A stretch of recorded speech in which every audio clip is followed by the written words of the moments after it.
제1강에 이어서 제2강 들어가도록 하겠습니다. 제2강에서는 본격적으로 세부적인 법률을 갖다가 살펴보도록 하겠습니다. 제1강이 여러분들이 전체적으로 이 항공 법규를 이해하는 데 도움이 되었길 바랍니다. 무인 비행장치는 소위 초경량 비행장치에 속합니다. 그래서 이 초경량 비행장치의 개념을 아는 것이 가장 중요하고 근본이 되는 겁니다. 그래서 이 초경량 비행장치의 개념을 한번 보도록 하겠습니다. 초경량 비행장치란 항공기와 경량 항공기 외에 공기의 반작용으로 뜰 수 있는 장치로서 자체 중량, 좌석수 등 국토교통부용으로 정하는 기준에 해당하는 동력 비행장치, 행글라이더, 패러글라이더, 기구류 및 무인 비행장치 등을 말한다. 그래서 항공안전법 제2조에 규정이 되고 있습니다. 그래서 여기서 이제 무인 비행장치란 이야기가 나오는데, 이 무인 비행장치 개념은 사람이 탑승하지 않는 다음의 비행장치를 말한다. 그래서 무인 동력 비행장치가 있고 무인 비행선이 있습니다. 무인 동력 비행장치는 연료의 중량을 제한 자체 중량이 150kg 이하인 무인 비행기, 무인 헬리콥터 또는 무인 멀티콥터가 해당되겠습니다. 무인 비행선은 연료의 중량을 제한 자체 중량이 180kg 이하이고 길이가 20m 이하인 무인 비행선을 이야기하겠습니다. 이건 이제 도표로 한번 정리를 해 놓은 것인데요. 여기 초경량 비행장치 볼 것 같으면 우선 동력 비행장치, 회전익 비행장치, 동력 패러글라이더, 인력 항공기, 기구류, 무인 비행장치, 낙하산유 이렇게 종류가 많죠. 동력 비행장치는 타면 조정형, 체중 이동형, 그 다음에 회전익 비행장치는 초경량 자이로 플레인, 초경량 헬리콥터, 그 다음에 동력 패러글라이더는 착륙 장치가 있는 동력 패러글라이더, 착륙 장치가 없는 동력 패러글라이더, 그 다음 인력 항공기에는 행글라이더와 패러글라이더 있고, 기구류에는 자유기구와 계류식 기구, 그 다음 무인 비행장치는 동력 무인 비행장치와 무인 비행선이 있는데, 무인 비행기하고 동력 비행장치는 무인 비행기와 무인 회전익 비행장치가 있고, 자체 중량이 150kg 이하입니다. 그 다음 무인 비행선은 자체 중량이 180kg, 길이가 20m입니다. 그 다음 낙하산유 이렇게 되어 있습니다. 도표로 한번 정리해 봤습니다. 그럼 세부적으로 내용을 들어가서 동력 비행장치는 이 초경량 비행장치에 하던 개념을 갖다 아는 게 중요하고요. 그 다음에 종류에 대해서도 한번 볼 것 같으면 동력 비행장치는 타면 조정형 비행장치와 체중 이동형 비행장치가 있습니다. 그런데 타면 조정형 비행장치는 현재 국내에서 가장 많이 있는 종류로서 자중 115kg 이하입니다. 및 좌석수가 제한됐을 뿐 구조적으로 일반 항공기와 거의 같다고 할 수 있으며 조정면, 동체, 엔진, 착륙 장치 4가지로 이루어져 있습니다. 그래서 타면 조정형이라고 하는 것은 이유는 주 날개 및 꼬리 날개에 있는 조정면, 그래서 도움 날개, 방향타, 승강타를 움직여서 양력의 불균형을 발생시킴으로써 조정할 수 있기 때문입니다.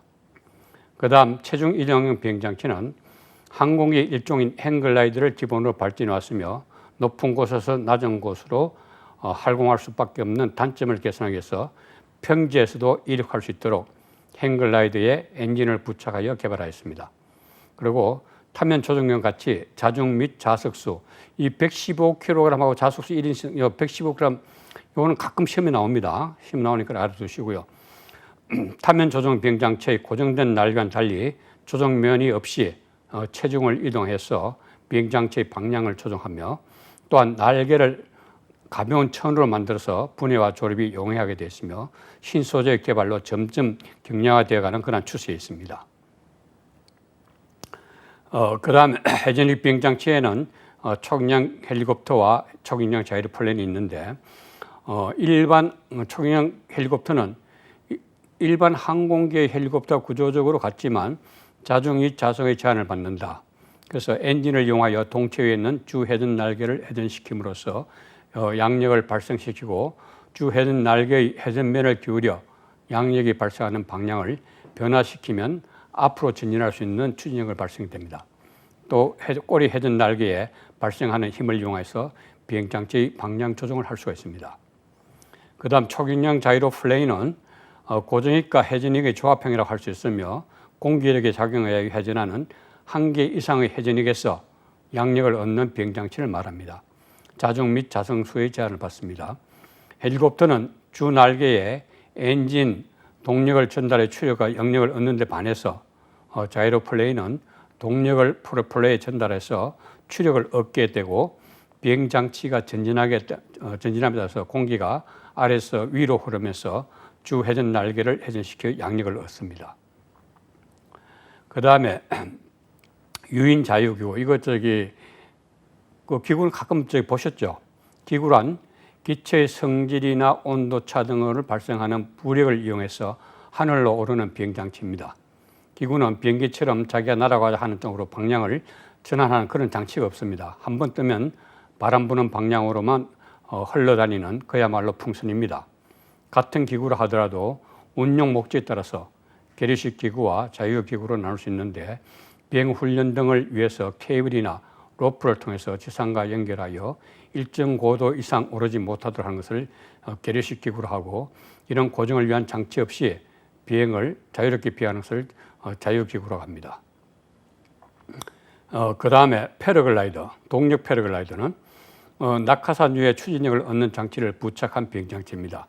조종자의 등에 엔진을 매거나 패러글라이더에 동체를 연결해서 비행하는 두 가지 타입이 있으며 조종줄을 사용하여 비행장치의 방향과 속도를 조정합니다. 높은 산에서 평지로 뛰어내는 것에 비해 낮은 평지에서 높은 곳으로 날아올라 비행을 즐길 수 있습니다. 그 다음 무인 비행장치입니다. 무인 비행장치는 무인 비행기와 무인 헬리콥터가 있는데 무인 비행기는 사람이 타지 않고 무선 통신 장비를 이용해서 조종하거나 내장된 프로그램에 의해서 자동으로 비행하는 비행체로서 구조적으로 일반 항공기와 거의 같고 레저용으로 쓰이거나 정찰, 항공 촬영, 해양 감시 등에 활용되고 있습니다. 그 다음 무인 헬리콥터인데요. 무인 헬리콥터는 사람이 타지 않고 무선 통신 장비를 이용하여 조종하거나 내장된 프로그램에 의해 자동으로 비행하는 비행체로서 구조적으로 일반 회전식 항공기와 거의 같고 항공 촬영, 농약 살포 등에 활용되고 있습니다. 그 다음에 무인 멀티콥터입니다. 이게 요즘 많이 우리 보통 이야기하는 거죠. 사람이 타지 않고 무선 통신 장비를 이용하여 조종하거나 내장된 프로그램에 의해 자동으로 비행하는 비행체로서 구조적으로 헬리콥터 유사나 양력을 발생하는 부분이 회전익이 아니라 프로펠러 형태이며 각 프로펠러의 회전수를 조정하여 방향 및 양력을 조정합니다. 사용처는 항공 촬영, 농약 살포 등에 널리 활용되겠습니다. 이게 아마 무인 멀티콥터 그림에 나와 있는 게 팬텀 인스파이어 1으로 알고 있습니다. 그렇게 하고 무인 비행선, 가스기구와 같은 비행체에 스스로의 힘으로 움직일 수 있는 추진 장치를 부착하여 이동이 가능하도록 만든 비행체이며 추진 장치는 전기식 모터, 가솔린 엔진 등이 사용되며 각종 행사 축하 비행, 시범 비행, 광고에 많이 쓰고 있습니다. 이 무인 비행선은 특히 미국 같은 데 보면 골프 시합 할 때 보면 떠다니죠. 예. 하여튼 구디어 이렇게 해가지고 떠다니는데 하여튼 광고 선전용으로 많이 쓰이고 있습니다. 그 다음에 행글라이더. 이 행글라이더, 패러글라이더, 여러분 제가 말씀 안 해도 잘 아시죠? 행글라이더는 가벼운 알루미늄 합금 골조에 질긴 나일론 천을 씌운 활공기로서 쉽게 조립하고 분해할 수 있으며 약 20 내지 35kg의 경량이기 때문에 사람의 힘으로 운반할 수 있습니다. 사람이 체중을 이동시켜서 조종합니다. 그 다음 패러글라이더는 낙하산과 행글라이더의 특성을 결합한 것으로서 낙하산의 안정성, 분해, 조립, 운반의 용이성과 행글라이더의 활공성, 속도성을 장점으로 가지고 있습니다. 그 다음 낙하산유. 낙하산유는 항력을 발생시켜 대기 중을 낙하하는 사람 또는 물체 속도 느리게 하는 비행장치. 이렇게 되어 있는데, 이 초경량 비행장치에 대한 개념은 여러분들이 확실히 알아두셔야 됩니다. 그 다음 이제 항공안전법 본론으로 들어가도록 하겠습니다. 우선 제일 먼저 나오는 것이 항공안전법의 목적입니다. 목적. 이 목적은 이 법은 국제민간항공협약 및 같은 협약의 부속서에서 채택된 표준과 권고되는 방식에 따라 항공기, 경량항공기 또는 초경량 비행장치가 안전하게 항행하기 위한 방법을 정함으로써 생명과 재산을 보호하고 항공기술 발전에 이바지함을 목적으로 한다. 여기 보면 제가 지난 시간에 이야기한 국제민간항공협약 나오죠. 국제민간항공협약 및 같은 협약의 부속서. 이 부속서 몇 가지 있다고 했죠? 19가지 있다고 했죠? 19개가 있다고 그랬죠? 거기에 채택된 표준과 권고 방식. International Standard and Recommended Practice. 표준과 권고 방식. 그러니까 거기 그냥 그대로 나오죠. 이게 제가 법원이라고 했죠. 그러니까 Origin of Law, 법이 만들어진 그 근원 이렇게 했는데 여기에 항공안전법 목적에 딱 나오죠. 그래서 이 법은 국제민간항공협약 및 같은 협약의 부속서에서 채택된 표준과 권고되는 방식에 따라 하고, 그 다음에 이게 하여튼 모든 게 다 그랬습니다. 국민의 생명과 재산을 보호하고 항공기술의 발전에 이바지를 목적으로 한다. 이 항공안전법의 목적은 시험에 거의 등장합니다. 등장하니까 꼭 알아두시고요. 그 다음에 여기에 이제 관련해서 용어 정의가 있습니다. 용어 정의가 있는데, 용어 한번 보겠습니다. 항공기 얘기인데, 여러분 항공기 다 아신 걸 생각하는데, 여기 이제 항공기 용어 또 한번 보시면, 이제 이거 학문적으로 이제 정의해 놓은 거니까요. 항공기는 이제 항공안전법 제2조의 용어 정의가 나옵니다. 그래서 항공기는 공기의 반작용으로 뜰 수 있는 기기로서 최대 이륙 중량, 좌석 수 등 국토교통부령으로 정하는 기준에 해당하는 비행기, 헬리콥터, 비행선, 항공기와 그 밖의 대통령령으로 정하는 기기를 말한다. 이게 항공기의 정의입니다. 그 다음에 경량항공기. 이제 항공기에도 또 경량항공기겠죠. 그러니까 항공기 외에 공기의 반작용으로 뜰 수 있는 기기로서 최대 이륙 중량, 좌석 수 등 국토교통부 영으로 정하는 기준에 해당하는 비행기, 헬리콥터, 자이로플레인 및 동력 패러슈트를 말한다. 이게 경량항공의 정의입니다. 그 다음 초경량 비행장치, 이게 드론하고, 그러니까 무인 비행장치하고 직접 관련되는 거겠죠. 그래서 이게 보면 초경량 비행장치 다시 한번 보면 항공기와 경량 항공기 외에 공기의 반작용으로 뜰 수 있는 장치로서 자체 중량, 좌석수 등 국토교통부 영으로 정하는 기준에 해당하는 동력 비행장치, 행글라이더, 패러글라이더, 기구류 및 무인 비행을 말한다. 그래서 여기서 드론에 있어서는 가장 중요한 게 이 초경량 비행장치 정의입니다. 확실히 알아두시고요. 그 다음에 항공 업무가 있는데, 이 항공 업무는 뭔가 하면 항공기의 운항 업무, 항공교통 간제 업무, 항공기의 운항 관리 업무, 정비 수리, 개조된 항공기, 발동기, 프로펠러, 장비품 또는 부품에 대하여 안전하게 운용할 수 있는 성능이 있는지를 확인하는 업무. 이 항공 업무의 그 범위도 알아두셔야 됩니다. 항공 업무가 뭘 이야기하는지. 항공기의 운항 업무, 항공기 교통 간지 업무, 항공기 운항 관리 업무, 정비 수리 개조 등 항공기 발동기, 프로펠러 장비 부품 또는 부품에 대하여 안전하게 운용할 수 있는 성능이 있는지를 확인하는 업무. 이 항공 업무 범위도 가끔 시험에 문제 나오니까 여러분들 알아두셔야 됩니다. 그 다음에 초경량 비행장치 사고. 이 다른 것도 마찬가지지만 항공기도 하여튼 초경량 비행장치도 사고 날 수 있죠. 이 사고에 대한 정의입니다.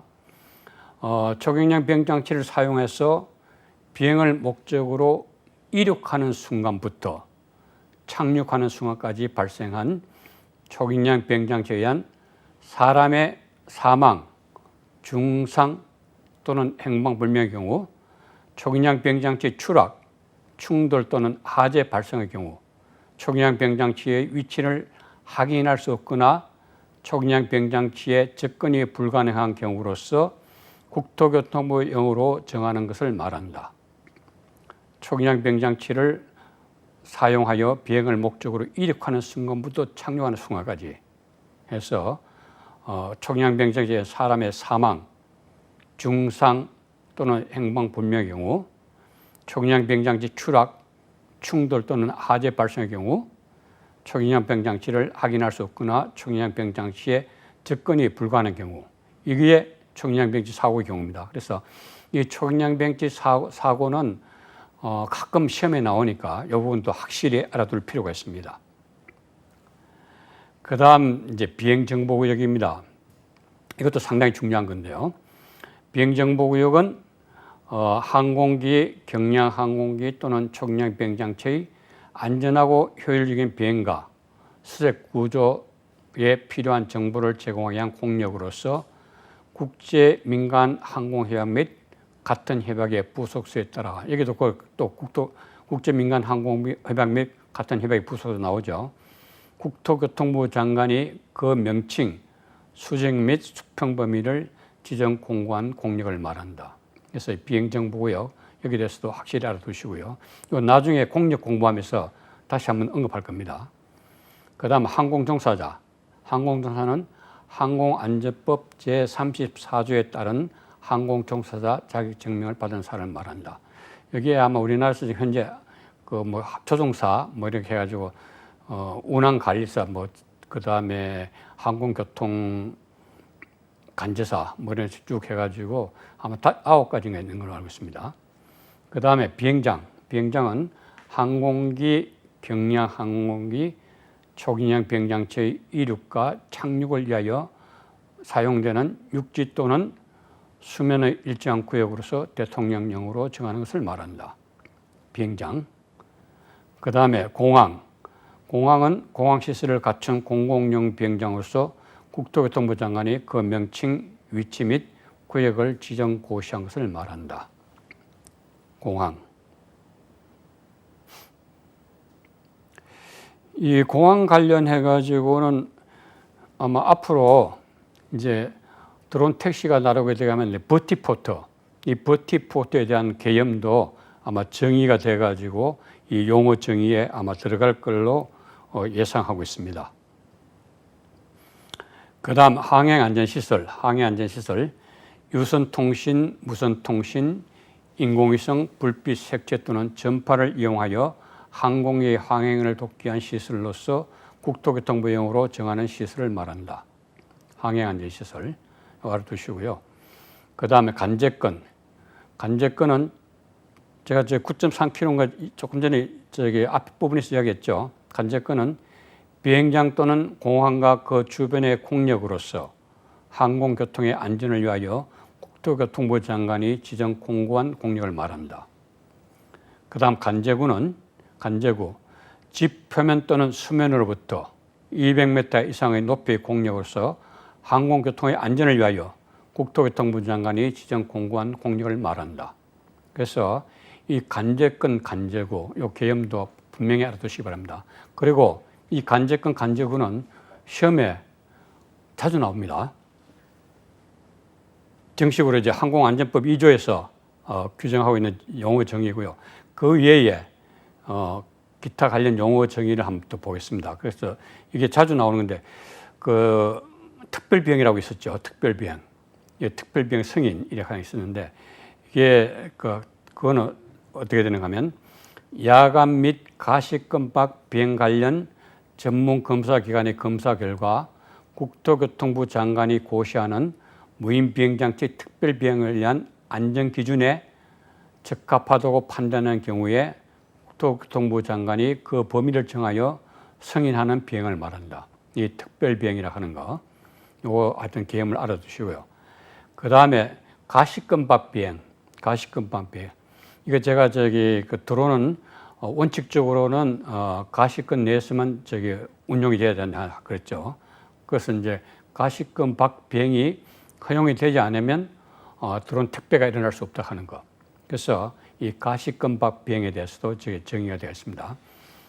가시권 밖 비행은 무인 비행장치 조종자가 해당 무인 비행장치를 육안으로 확인할 수 있는 범위 밖에서 조종하는 행위를 말합니다.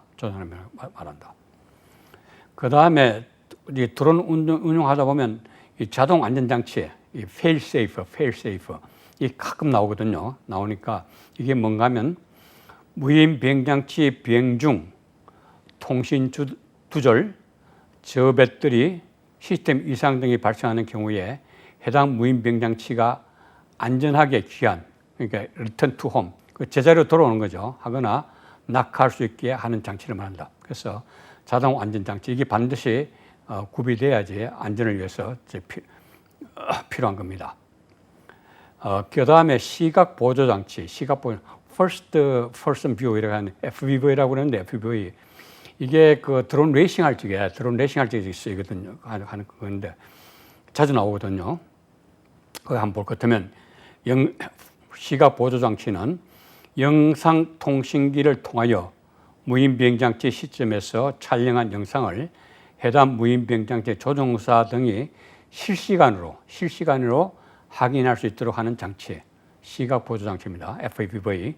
예, 요 관련 용어를 알아두셔야 되겠습니다. 그러면 이 초경량 비행장치 여기서 이제 그 기준을 갖다가 한번 보겠습니다. 항공안전법 시행규칙 제5조에 나오는데 항공안전법 제2조 제3호 자체 중량, 좌석수 등 국토교통부 용어로 정하는 기준에 해당하는 동력 비행장치, 행글라이더, 패러글라이더, 기구류 및 무인 비행장치 등이란 당 각호의 기준을 충족하는 동력 비행장치, 행글라이더, 패러글라이더, 기구류, 무인 비행장치, 해전익 비행장치, 동력 패러글라이더 및 낙하산유 등을 말한다. 이렇게 알고 있습니다. 그래서 그 세부적으로 한번 볼 것 같으면 동력 비행장치는 동력을 이용하는 것으로 당 항목의 기준을 모두 충족하는 고정의 비행장치 이렇게 해서 탑승자, 연료 및 비상용 장비의 중량을 제외한 자체 중량이 115kg 이하일 것, 좌석이 1개일 것, 이 동력 비행장치의 기준 여기에 대해서는 가끔 시험에 나오니까 유의해 주셔야 되겠습니다. 그 다음에 행글라이더는 탑승자 및 비상용 장비의 중량을 제한 자체 중량이 70kg 이하로서 체중 이동, 타면 조정 등의 방법으로 조정하는 비행장치를 말합니다. 그 다음 패러글라이더는 탑승자 및 비상용 장비의 중량을 제한 자체 중량이 70kg 이하로서 날개에 부착된 줄을 이용하여 조종하는 비행장치. 그 다음 기구류는 기체의 성질, 온도차 등을 이용하는 당 항목의 비행장치에서 유인 자유기구가 무인 자유기구가 있고 계류식 기구가 있습니다. 이 계류식 기구로 하는 거는 이 줄을 갖다 매달아 가지고 줄하고 해서 지상하고 연결시키는 거죠. 그 다음 무인 비행장치에 사람이 탑승하지 않은 것으로 당 항목의 비행장치에서 무인 동력 비행장치, 연료의 중량을 제한 자체 중량이 150kg 이하인 무인 비행기, 무인 헬리콥터 또는 무인 멀티콥터. 그 다음 무인 비행선은 연료의 중량을 제한 자체 중량이 180kg 이하이고 길이가 20m 이하인 무인 비행선. 그 다음 해전익 비행장치는 제1호 강목의 동력 비행장치 요건을 갖춘 헬리콥터 또는 자이로 플레인. 이건 앞에서 한번 설명된 거겠지만 다시 이제 중복해서 또 하는 겁니다. 그 다음에 동력 패러글라이드는 패러글라이드의 추진력을 얻는 장치를 부착한 땅 강목의 어느 하나에 해당하는 비행장치. 그래서 가, 착륙장치가 없는 비행장치. 나, 착륙장치가 있는 것으로서 제1호 강목의 동력 비행장치의 요건을 갖춘 비행장치. 초기량 비행체에 관련된 항공법에서 이 초기량 비행체는 반드시 신고해야 된다 했죠. 2kg 이상으로서 사업용으로 할 때는 반드시 신고해야 된다고 그랬습니다. 그래서 신고하는 구체적인 조문은 법 제122조에 나오고 있습니다. 법 제122조. 항공안전법 제122조에 나오고 있는데 그 1항에 볼 것 같으면 초경량 비행장치를 소유하거나 사용할 수 있는 권리가 있는 자는 초경량 비행 종류, 용도, 소유자의 성명, 제129조 제4항에 따른 개인 정보 및 개인 위치 정보의 수집, 가능 여부 등을 국토교통부령으로 정하는 바에 따라 국토교통장관에 신고해야 한다. 다만 대통령령으로 정하는 초경량 비행장치는 그렇지 않는다. 여기서 이제 개인 정보 및 개인 위치 정보의 수집 가능 여부 등 이게 이제 소위 그 개인 정보 보호에 관한 법률에서 이제 상세하게 이제 규정이 되어 있는데 이 소위 그 사생활 보호 여기에 이제 그 관련됩니다. 그렇게 하고 제2항에 볼 것 같으면 국토교통부 장관은 제1항의 본문에 따른 신고를 받은 날부터 7일 이내에 신고 여부를 신고인에게 통지해야 한다. 이제 신고하게 되면 그 7일 이내에 신고 수리 여부를 갖다 신고에 통지해야 되겠고, 그 다음에 국토교통부 장관은 제1항에 따라 초기량 비행장치 신고를 받은 경우 그 초기량 비행체 소유자 등에게 신고 번호를 발급하게 됐습니다. 만약에 이제 신고하고 접수가 되는 것 같으면 그 이후에는 신고 번호를 이제 발급하게 되겠다 하는 거. 그러니까 신고 번호를 발급받은 초기량의 소유자는 그 신고 번호를 해당 초기량 비행장치에 표시해야 합니다. 신고 번호가 잘 보일 수 있도록 드론 기체에 적당한 방법으로 표기해야 됩니다. 표시해야 된다 하는 거. 이러한 그 신고 업무의 목적이 뭔가 하면 체계적인 장치 신고 관리로 안전 관련 위법 행위 예방 및 국민의 인명과 재산을 보호하는 데 목적이 있습니다. 체계적인 장치 신고 관리로 안전 관련 위법 행위 및 예방 및 국민의 인명과 재산을 보호하고, 그 다음에 기체별 고유 번호를 관리를 해서 향후 통한 무인기의 교통 관리, 드론 택시, 택배 상용화대에 이게 더 크게 기여할 수 있다고 봅니다. 최대 이륙 중량이 2kg을 초과하는 무인 비행장치는 사업용인 경우는 하여튼 신고하게 되어 있습니다. 그래서 이거는 그 초기량 이게 1종, 2종, 3종으로 나눠진다 했죠. 그래서 초기량 비행장치 이륙 중량이 25kg을 초과하는 1종 무인 비행장치. 그 다음 초경량 비행장치 이륙 중량이 7kg 초과 25kg까지 2종 무인 비행장치. 그 다음 초기량 비행장치의 이륙 중량이 7kg 초과 2kg 초과 7kg까지의 3종 무인 비행장치. 이거는 하여튼 무조건 신고하게 되어야 하는 거. 그 다음에 이 신고의 종류 4가지가 있습니다. 신고는 초경량 비행장치를 소유하거나 사용할 권리가 있는 자가 최초로 행하는 신고입니다. 초경량 비행장치를 소유하거나 사용할 권리가 있는 자가 최초로 행하는 신고가 신규 신고고, 그 다음 변경 신고는 초경량 비행장치 용도, 소유자 등의 성명이나 명칭 또는 주소, 보안 장소 등이 변경된 경우에 행하는 신고입니다. 그래서 변경 신고했다 하는 거. 소유자가 바뀌었다든지 이랬을 경우에 이제 변경 신고를 해야 됩니다. 그다음 이전 신고. 이전 신고는 비행장치의 소유권이 이전된 경우.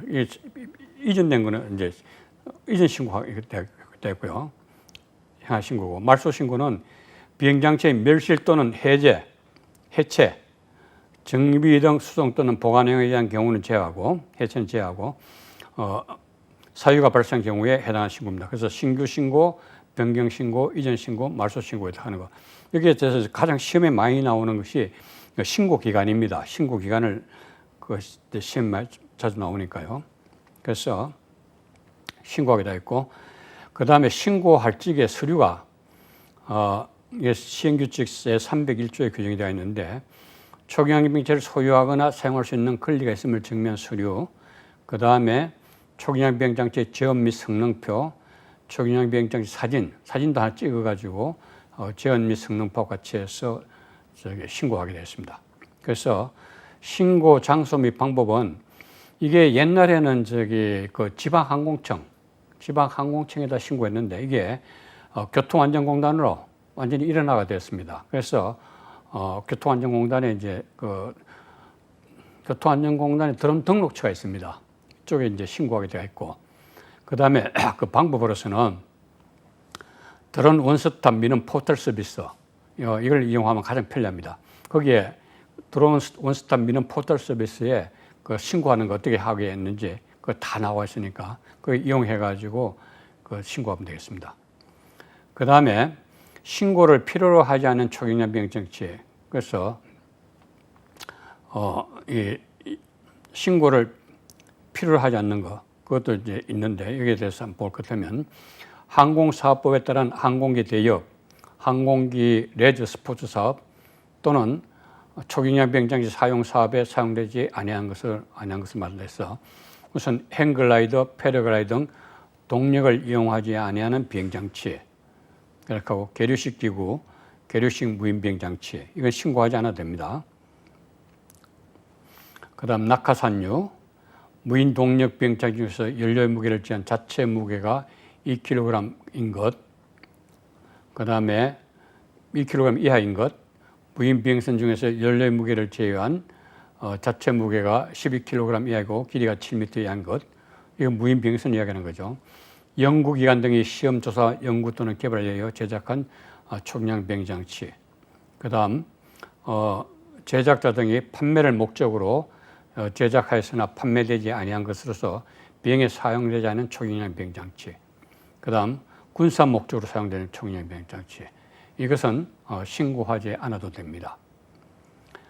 그 다음에 이제 그 변경 신고에 대해서는 법 제 123조에서 규정하고 있는데, 제1항에 볼 것 같으면 초기형 비행장치 소유자 등은 제 122조 제1항에 따라 신고한 초기형 비행장치 용도, 소유자의 성명 등 국토교통부령으로 정하는 사항을 변경하는 경우에는 국토교통부령으로 정하는 바에 따라 국토교통부 장관에게 변경 신고를 하여야 한다.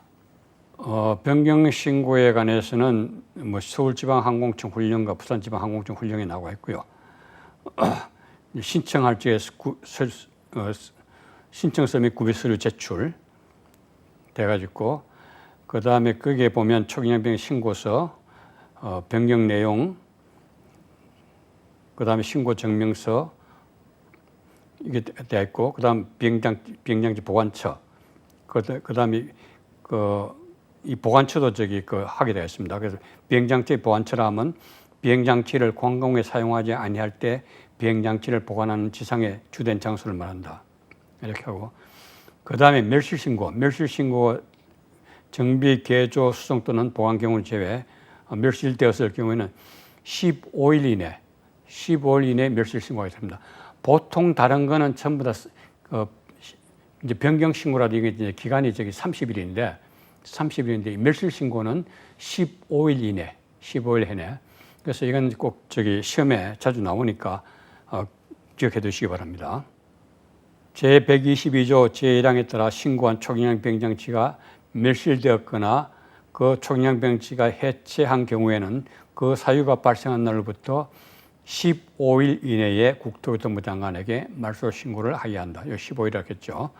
그 다음에 사망에서 보면 초기형 비행장치 소유자 등이 제2항에 따른 말소 신고를 하지 않으면 국토부 장관은 30일 이상의 기간을 정하여 말소 신고할 것을 해당 초기형 비행장 등에 체고하여야 한다. 신고를 안 한 경우에 이제 체고하는 경우죠. 그 다음에 제4항은 제3항에 따른 채굴을 한 후에도 해당 초경량 병장치 소유자 등이 말소 신고를 하지 아니하면 국토교통부 장관은 직권으로 그 신고 번호를 말소할 수 있으며 신고 번호가 말소된 때는 그 사실을 해당 초경량 병장치 소유자 등 그 밖의 이해관계인에게 알려야 한다. 그래서 이 계속해서 말을 안 듣고 그 초기자비 소유자가 말소 신고를 하지 않으면 국토교통부 장관이 직권으로 그 신고 번호를 갖다 말소할 수 있다고 하는 거, 그거 알아두시고요. 그 다음에 이 초경량 병장치는 안전성 인정을 받아야 됩니다. 안전성 인정을 받아야 되는데 그 관련 조문이 법제 124조에 규정되어 있습니다. 국토교통부 용어로 정하는 초기병장치를 사용하여 비행하려는 사람은 국토교통부 용어로 정하는 기관 또는 단체의 장으로부터 그가 정한 안정성 인정의 유효기간 및 절차, 방법 등에 따라 그 초경량 병장치가 국토교통부 장관이 정하여 고시하는 비행 안전을 위한 기술상의 기준에 적합하다는 안정 인정을 받지 않고는 비행해서는 안 된다. 그러니까 안전성 인정을 받지 않고 비행하게 되면 이건 하여튼 벌칙이 따르게 됩니다. 그래서 반드시 비행하기 위해서는 안전성 인정을 받아야 한다 하는 거. 그래서 이 안전성 인정 받는 데는 종류가 4가지가 있습니다. 안전성 인정 검사에도 종류가 4가지 있는데 한번 볼 것 같으면 안정성 인정 검사는 초경량 비행장치가 국토교통부 장관이 정하여 고시한 초경량 비행장치의 비행 안전을 확보하기 위한 기술상의 기준에 적합함을 증명하는 검사로서 다음같이 구분된다. 이렇게 해서 첫째가 초도검사인데 초도검사는 뭔가 하면 국내에서 설계 제작하거나 외국에서 국내로 도입한 초경량 비행장치를 사용하여 비행하기 위하여 최초로 안전성 인증을 받기 위하여 하는 검사, 이 초도검사.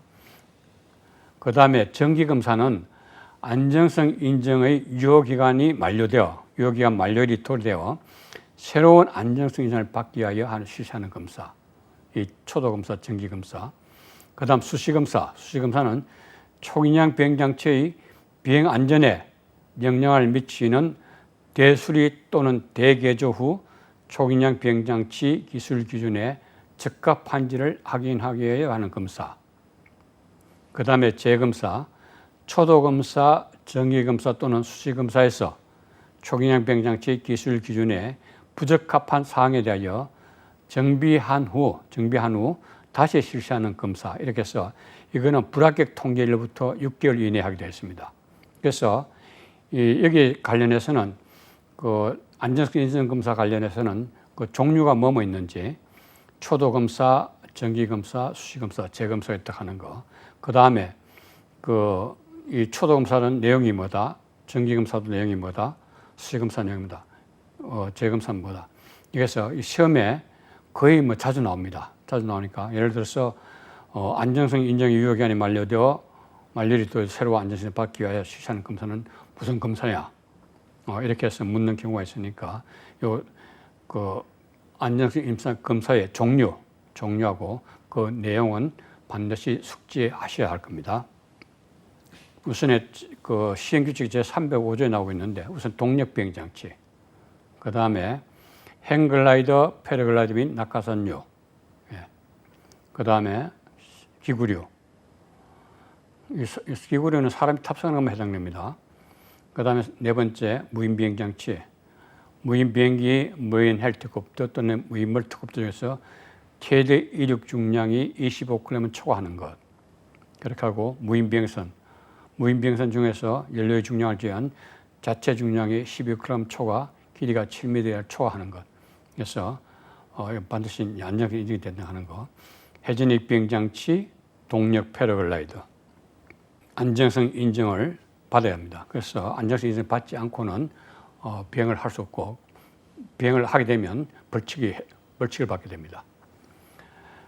그 다음 이제 조종자 증명입니다. 조종자 증명인데 무인 멀티콥터 이게 그 초경량 비행장치 사용해가지고 조종하려고 하면 조종자 증명을 받아야 되거든요.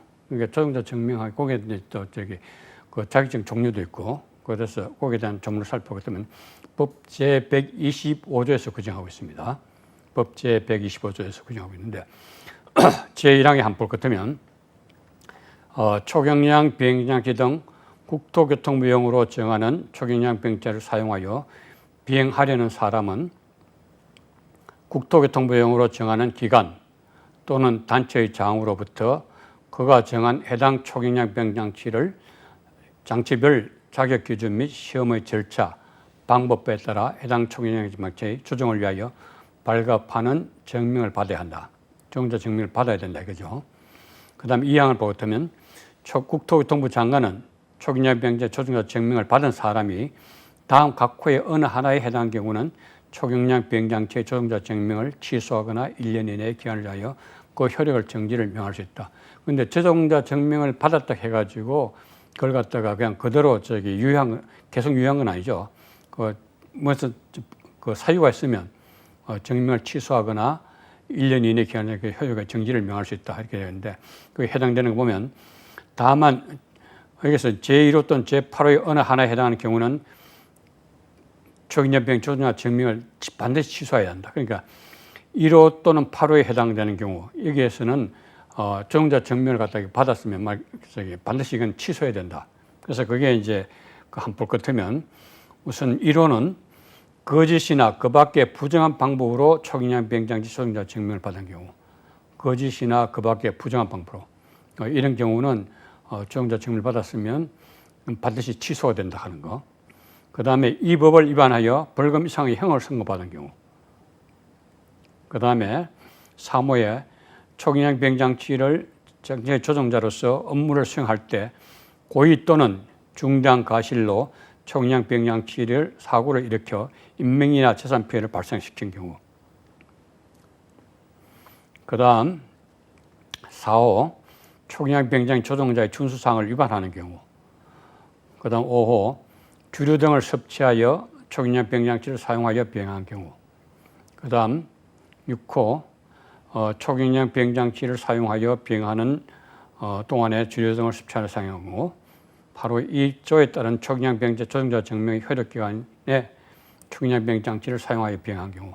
이러한 경우는 반드시 이제 취소가 된다 하는 거. 그 다음에 초경량 비행장치 조종 증명 대상은 우선 이건 시행규칙 제306조에 규정되어 있습니다.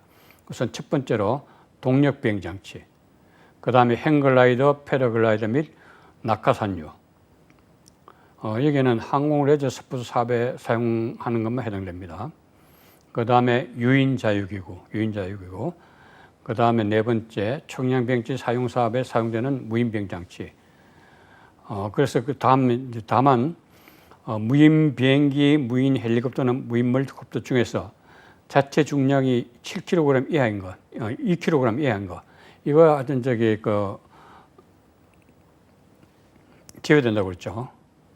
그 다음에 납은 무인 비행선 중에서 연료의 자체 중량이 12kg 이하이고 길이가 7m 이하인 것. 그 다음에 해저닉 비행장치, 동력 패러글라이더, 이건 다 해당되겠습니다. 그러면 여기서 드론 자격 제도가 어떻게 개정이 됐는지 한번 살펴보겠습니다. 이게 그 항공안전법 시행규칙에 나오는데 이게 2021년 3월 1일부로 이제 개정이 됐거든요. 개정이 돼가지고 종전까지는 12km, 150km 이하 이게 딱 하나로 돼가 있었는데 이게 1종, 2종, 3종, 4종 이렇게 세분화가 되었습니다. 세분화가 됐다 하는 거. 그 내용을 볼 것 같으면 제308조의 초경량 비행장치 조종자 증명 등에서 제4항에서 초경량 무인 동력 비행장치, 무인 멀티콥터, 무인 헬리콥터, 무인 비행기에 대한 자격 기준, 시험 실시 방법 절차 등은 다음의 구분에 따른 무인 동력 비행장치별로 구분하여 달리 정해야 한다 해서 이게 이제 개정 전에는 무인 동력 비행장 공통으로 해서 무인 비행기, 무인 헬리콥터에서 무게 기준으로 12kg 초과 150kg 이하 이렇게 딱 되었었는데 이게 개정 후에는 좀 세분화가 됐습니다. 세분화에는 어떻게 되냐면 그 1종은 25kg 초과 자체 중량이 150kg 이하. 그 다음에 2종은 7kg 초과 25kg 이하. 3종은 2kg 초과 7kg 이하. 4종은 250g 초과 2kg 이하. 이렇게 하고 4개로 저기 4개의 종류로 세분화됐다 하는 거. 그리고 개정 전에는 이게 사업용만 해당됐는데 개정 후에는 사업용 또는 비사업용 양쪽이 다 해당된다 하는 거. 그렇게 알아두시고요. 그래서 이게 조정 업무 한 범위를 한번 볼 거예요. 그림으로 표시해놨는데요. 일정 조정 자격을 가지고 있으면 이건 다 할 수 있습니다. 1종은 2종, 3종, 4종까지 다 할 수 있고, 2종은 3종, 4종까지 할 수 있고, 3종은 4종 이렇게 하고 1, 2, 3종 이렇게 해서 일종을 취득을 하면 모든 그 종류의 그 돈을 갖다가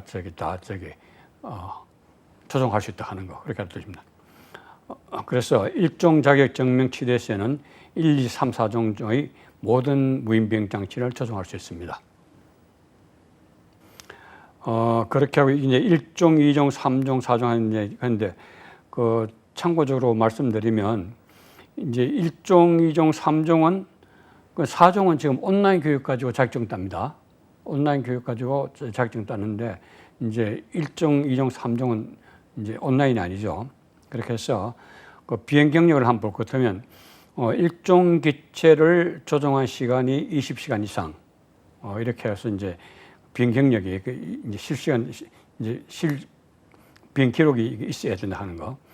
그 다음에 2종은 1종 또는 2종 기체를 조종한 시간이 10시간 이상이고 3종은 1종, 2종 또는 3종 기체를 조종한 시간이 6시간 이상 이렇게 하는데 이제 실기는 1종하고 2종만 하면 됩니다. 3종은 저 실기 시험이 없습니다. 그렇게 된다 하는 거. 그렇게 해서 자격증 취득 기준에 대해서도 한번 살펴봤습니다. 그 다음에 이러한 그 자격증을 따기 위해서는 소위 그 전문 교육기관이라고 있습니다. 이 전문 교육기관. 이 전문 교육기관에서 이제 그 교육을 받고 이제 자격을 딸 수 있는데, 그리고 또 사설도 있다 했죠. 사설도 있다 했는데, 우선 이 전문 교육기관에 대해서는 이제 법으로 이제 규정되어 있으니까, 이게 뭐, 법 제126조에서, 이 항에 볼 것 같으면 국토교통부 장관은 초기형 비행장치 조종자를 양성하게 하여 국토교통부 영어로 정하는 바에 따라 초기형 비행장치 전문 교육기관을 지정할 수 있다. 이렇게 되어 있고, 이 항에는 국토교통부 장관은 초기형 비행장치 전문 교육기관이 초기형 비행장치 조종자 양성하는 경우에는 예산의 범위에서 필요한 경비의 전부 또는 일부를 지원할 수 있다. 그 다음에 3항에서 초기형 비행장치 전문 교육기관의 교육 과목, 교육 방법, 인력, 시설 및 장비 등의 지정 기준은 국토교통부 영어로 정한다. 이렇게 해가지고 전문 교육기관의 지정에 관해서 두고 있습니다. 그래서 이제 전문 교육기관의 이제 지정이 이제 그 기준에 있어가지고는 시행규칙 제307조에서 규정하고 있는데 제1항에 볼 것 같으면 법 제126조 제1항에 따른 초기형 비행체 조종자 전문 교육기관으로 지정받으려는 자는 별지에 제120호 서식의 초기형 비행 조종자 전문 교육기관 지정 신청서에 당 각 호의 사항을 적은 서류를 첨부하여 교통안전공단에 제출하여야 한다. 이렇게 규정하고 있습니다. 우선 볼 것 같으면 전문 교육기관의 현황, 전문 교관의 현황, 가르치는 사람들 이야기하는 거죠. 그 다음에 교육시설 및 장비 현황, 그 다음에 교육훈련 계획 및 교육훈련 규정, 이렇게 해서 그걸 갖다가 제출하게 되어 있습니다. 그 다음에 2항에서 볼 것 같으면, 그러면 초기형 비행 전문 교육기관의 지정 기준에서 세부적으로 당 항목에 전문 교관이 있을 것, 이렇게 해가지고, 비행 시간이 200시간, 무인 비행장치의 경우 조종 경력이 100시간 이상이고, 국토교통부 장관이 인정한 교육 교환 과정을 이수한 지도조정자 1명 이상 그렇게 하고, 그 다음에 비행시간이 300시간 이상이고 국토교통부 장관이 인정하는 실기평가 과정을 이수한 실기평가 조정자 1명 이상 이렇게 하고, 여기서 이제 무인 비행장치 경우는 조정 경력이 150시간이 있어. 이게 종전에는 그 200시간, 300시간이었는데 이제 무인 비행장치 경우 이렇게 해가지고 이게 반춤으로, 그러니까 이제 지도조정자의 경우는 100시간, 그다음 실기평가 조정자의 경우는 조정 경력이 150시간 이렇게 해서 완화됐습니다. 그래서 100시간하고 150시간 이상이라는 거. 이게 조정 경력 시간, 이거는 시험에 하던 자주 나옵니다.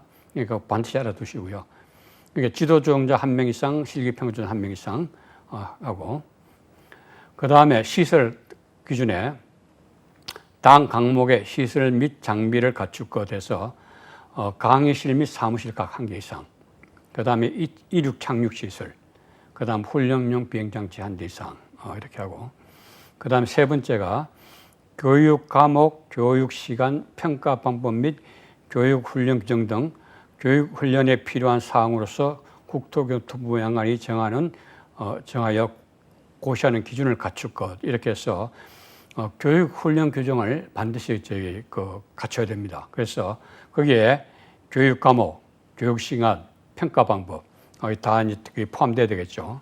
그래서 그걸 갖다가 제출하게 되겠습니다. 네, 이상으로 제2강 강의를 끝내도록 하겠습니다. 다음 시간에는 비행 승인과 공력 등 항공안전법의 나머지 부분에 대해서 강의를 하도록 하겠습니다. 이상입니다. 수고하셨습니다. 감사합니다.